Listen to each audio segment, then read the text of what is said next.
Everyone, my name is Bruce and today I'm going to be talking about my Ryan Krusac Studios L15. We're going to start off with some company info, then we're going to get on to the details of the pen, then we'll get on to some size comparisons such as weight, the length, and then we'll get on to a writing sample. Okay, to start with the company info, Ryan Krusac Studios is based out of Calhoun, Georgia in the Georgian mountains. Is very well known for his work making wood pens as well as using scrimshaw. Scrimshaw is engraving in animal bone, most likely and usually cow bone. Okay, let's get on to the pen now. So this pen sleeve is made by one of his daughters, and I believe this is an ebonite charm, nice fabric with a leather line, and is kind of like a pen kimono.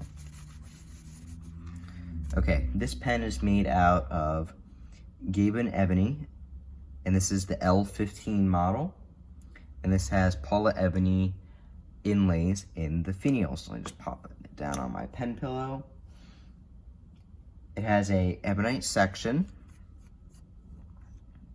as you can see, and takes a number 6 size Yovo nib and has a plastic feed.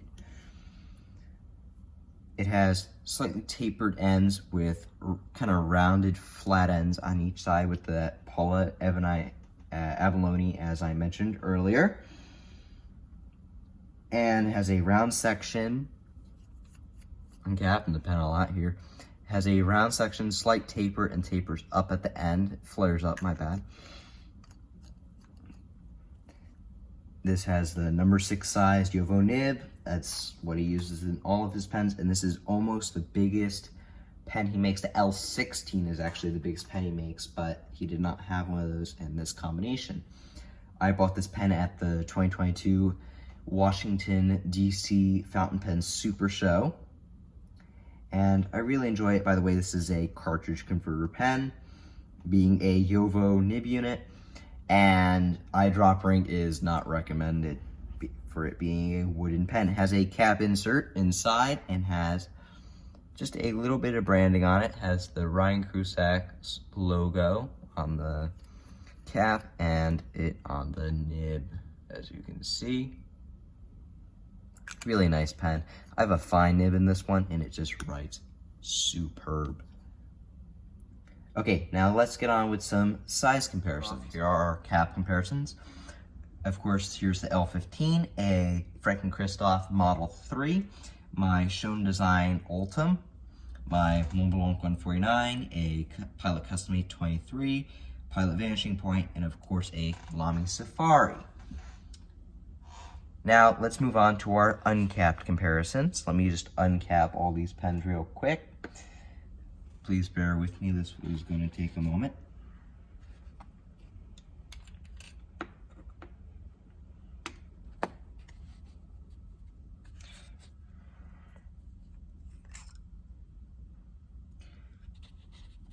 Just gotta be careful with some of these so they don't leak, because that would not be too good. Especially this 149. If this thing hit that fabric, good gosh.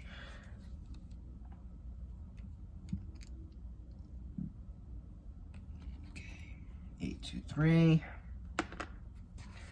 Our Pilot Vanishing Point.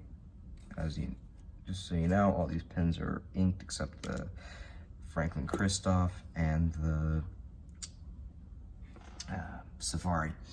Okay, here are uncapped comparisons of all the pens. And now for a writing sample. Now onto a writing sample for my Ryan Krusac L15.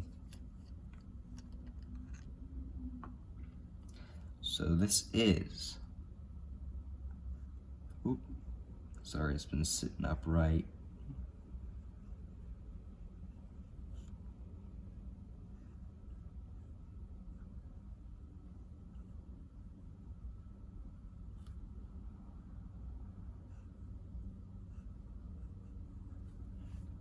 The ink I'm using here is Diamine Espresso. This is one of the 150 anniversary inks.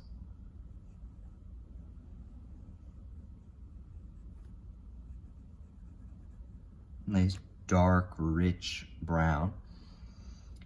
And in regard to wetness, and our figure eights here, wetness. Fairly wet nib. I say it's about a medium to moderate wetness. And for fast writing,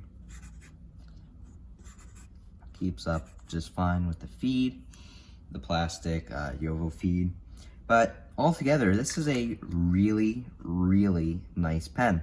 Oh, and I did not mention this in the base part of the review, but this pen does retail for $395, which I think is a fair price with all the work and effort that goes into the fit and finish and quality of this pen. But that's going to wrap up today's review of my Ryan Krusac Studios L15. My name is Bruce, and thanks for watching.